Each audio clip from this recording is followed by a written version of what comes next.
ሰላም ጤና ይስጥልን እንደምንላችኋል ውድ የኢትዮጵያ ድምጽ ተከታታዮች የኢትዮጵያ ድምጽ የመጋቢት 8 ቀን 2017 ዓ.ም የሀገር ውስጥና የባህር ማዶ ዜናዎች ከዚህ ሰዓት ጀምረው ይደመጣሉ። በያላችሁበት አብራችሁ ትሆኑ ዘንድ በአክብሮት ጋብዘናል። ቀዳሚ ወዳደረግነው ዜናችን አልፈናል።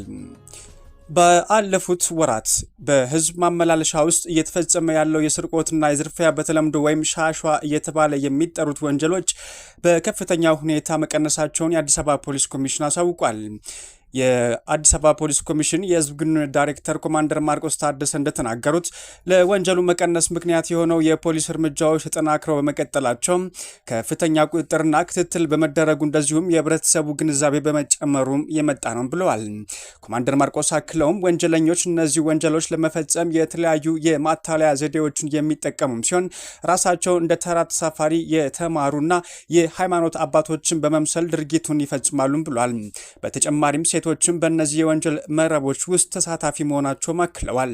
በየጊዜው የስርቆት ወንጀል መልካቸውን እየቀየሩ መምጣታቸውን በማንሳትም በወንጀሉ የሚሳተፉ ሴቶች ቁጥርም በዛው ልክ እየጨመሩ መምጣታቸውን ጨምረው ገልጸዋል። ከግል የማስመሰል ስልቶችም በተጨማሪ ወንጀለኞቹ የተሽከርካሪዎችን ታርጋ ይቀይሩ እንደነበረም ያነሱት ኮማንደር ማርቆስም ታርጋ በማጠፍ እንደዚሁም ቀለም በመቀባትና ለሌሎች እንዳይነበቡ በማድረግም ለመለየትና ለመያዝ አስቸጋሪ ሆኖ መቆየታቸውን ተናግረዋል። ይሁን እንጂ ፖሊስ እነዚህን እንቅስቃሴዎች ለመከላከል ተከታታይ ጠንካራ ጣልቃ ገብነቶችን መጀመራቸውን በመግለጽም እንዲህ አይነት ወንጀሎች በብዛት የሚፈጸምባቸው ቦታዎች በመለየትና ጥብቅ ቁጥጥር በማድረግ ወንጀሉ የመቀነስ ስራ እየተሰራ እንደሚገኝም አስረድተዋል። በተጨማሪም የተደበቀ ወይም የተቀየሩ ታርጋ ያላቸው ተሽከርካሪዎች በቅርብ እየተከታተል ነው ያሉት ኮማንደር ማርቆስም ፖሊስ እነዚህን ስራዎች በህብረተሰቡ ግንዛቤ ማስጨበጫ ዘዴዎች ጋር በማጣመርም የተለያዩ የመገናኛ ዘዴዎች በመጠቀምም ዜጎች ራሳቸው እንዴት እንደሚከላከሉና አጠራጣሪ ድርጊቶችን ማሳወቅ እንደሚችሉ በማስተማር ላይ እንደሚገኙም ተናግረዋል። በወንጀለኞች ላይም ጥብቅ ህጋዊ እርምጃዎች ሆነም የማስተካከያ እርምጃ እየተወሰደ ነው ያሉት ኮማንደር ማርቆስም የኛ ጥምር ጥረታችን በማህበረሰብ ተሳትፎ ክትትልና ቀጥተኛ ጣልቃ ገብነት ከህዝብ ትራንስፖርት ጋር የተያያዘ ስርቆትን በመቀነስ ረገድ ተጨባጭ ውጤቶች እየታዩ ይገኛሉ ብለዋል። ያለ መከሰስ መብታቸው የተነሳው የቤንሻንጉል ጉሙዝ ክልል ምክር ቤት አባል ለመጀመሪያ ጊዜ ፍርድ ቤት ቀረቡ። የቤንሻንጉል ጉሙዝ ክልል ምክር ቤት ቅዳሜ ዕለት ባካሄደው አስቸኳይ ጉባኤ ያለ መከሰስ መብታቸውን የተነሳው የምክር ቤት አባል አቶ ዮሐንስ ተሰማ ከአንድ ሳምንት እስር በኋላ ለመጀመሪያ ጊዜ ፍርድ ቤት ቀርበዋል። አቶ ዮሐንስ የቀረቡትን የአሶሳ ዞን የመጀመሪያ ደረጃ ፍርድ ቤት በምክር ቤት አባሉ ላይ 14 የምርምር ቀናት መፍቀዱን ባለቤታቸውና አንድ የፓርቲው ምንጭ ለቢቢሲ ተናግረዋል።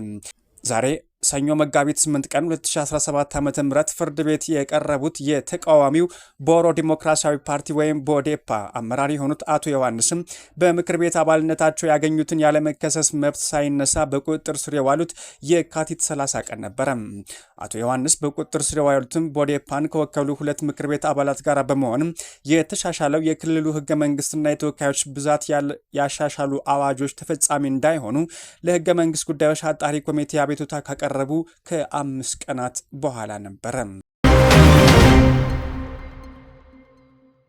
ትንባሆ የሚሸጡና የሚያስጨሱ ተቋማትን ከትምህርት ቤት አካባቢ ከ500 ሜትር ለማራቅ መታቀዱም ተገለጸ። ከዚህ በፊት እነዚህ ተቋማት ከትምህርት ቤት በ100 ሜትር ርቀት ላይ እንዲሆኑ አዋጁ መኖርም ይታወሳል። አሁን ላይ በመዲናዋ የሚገኙ ከ2000 በላይ ትምህርት ቤቶች ትንባሆ የማይጨስባቸውና የማይሸጥባቸው ለማድረግ እየተሰራ መሆኑም ተሰምቷል። ይህንን የተናገሩት የጤና ልማትና ጸረ ወባ ማህበር ምክትል ዳይሬክተር አክሊሉ ጌትነት ናቸው። በጉዳዩ ዙሪያ ማህበራቸው በመዲናዋ ከሚመለከታቸው አካላት ጋር በጋራ እየሰራ እንደሚገኝም ተናግረዋል።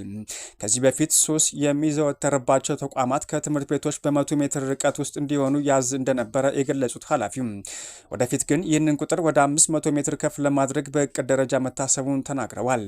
በሀገራችን ከ40 በመቶ በላይ የሞት ምጣኔ ተላላፊ ባልሆኑ በሽታዎች የሚከሰትም ነው።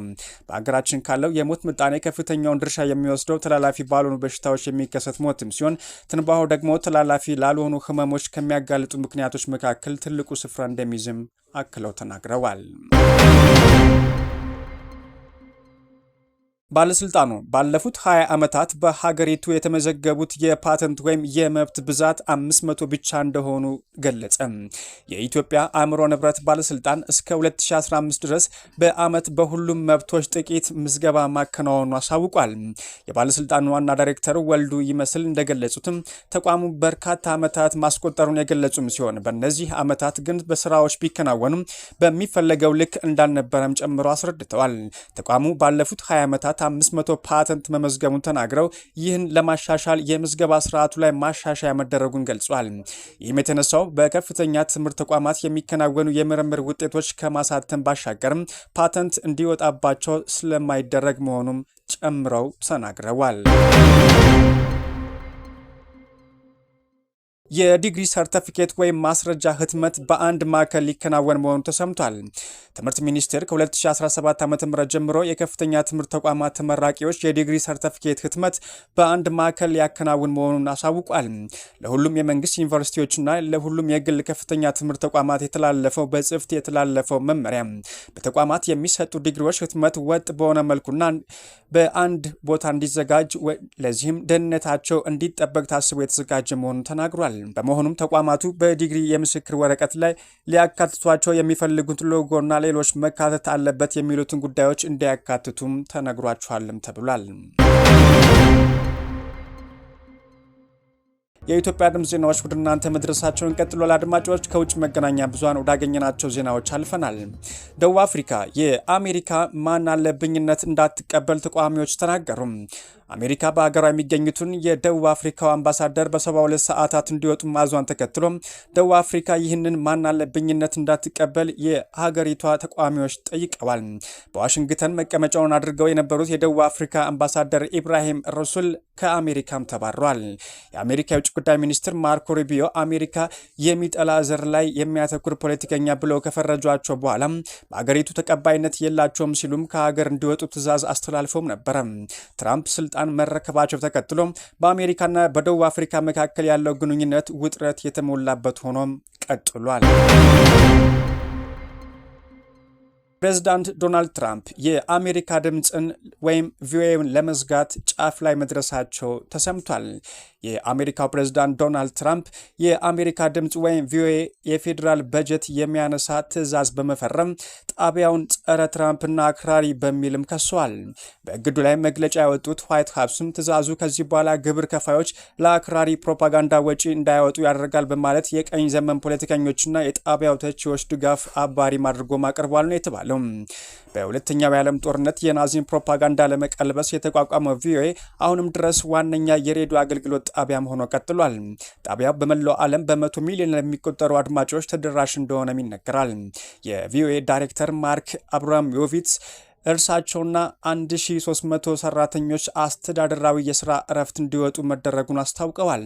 ዳይሬክተሩ ትዕዛዙ ቪኦኤ በተለይም የአሜሪካ ተቃዋሚዎች ኢራን፣ ቻይናና ሩሲያ ቢሊዮን ዶላሮች መድበው ዋሽንግተንን እምነት ለማሳጣት ሐሰተኛ ትርክቶችን በሚፈጥሩት በአሁኑ ጊዜ ወሳኝ የሆነውን ተልእኮን እንዳይወጣ ያደርጋልን ብለዋል። የአሜሪካ ጋዜጠኞች ወኪል የሆነው ብሔራዊ የፕሬስ ክለብ ትዕዛዙ የአሜሪካ የረጅም ጊዜ ነፃና ገለልተኛ ፕሬስ የመስረት ቁርጠኝነት የሚቀለብስ ነው ብለዋል። በአንድ ጀንበር የዜና ክፍል ገሸሽ የሚደረግ ከሆነ ፕሬስ ነፃነት ስላለበት ሁኔታ ምን ይነግረናል ሲልም አክሏል። ሙሉ አንድ ተቋም ቀስ በቀስ እየፈረሰ ነው። ይህ የሰራተኞች ጉዳይ ብቻም አይደለም። በቪኦኤ የገለልተኛ ጋዜጠኝነት እጣ ፋንታን አደጋ ላይ የሚጥል መሰረታዊ እርምጃ ነው ብሏል። የፕሬዝዳንት ትዕዛዝ የቪኦኤ እናት ኩባንያ በሆነው የአሜሪካ ዓለም አቀፍ ሚዲያ ኤጀንሲ ላይ ያነጣጠረም ሲሆን ኤጀንሲው ለትርፍ ያልተቋቋሙና ኮሚኒዝም ለመከላከል የተመሰረቱ የሬዲዮ ጣቢያዎችንም በገንዘብ ይደግፋልም ተብሏል። ውድ አድማጮቻችን ከኢትዮጵያ ድምፅ ለመጋቢት 8 ቀን 2017 ዓ.ም ያዘጋጀናቸው የሀገር ውስጥና የባህር ማዶ ዜናዎች እነኝን ይመስሉ ነበር። ስለተከታተላችሁን ከልብ እናመሰግናለን። ሰላምን ተመኘን።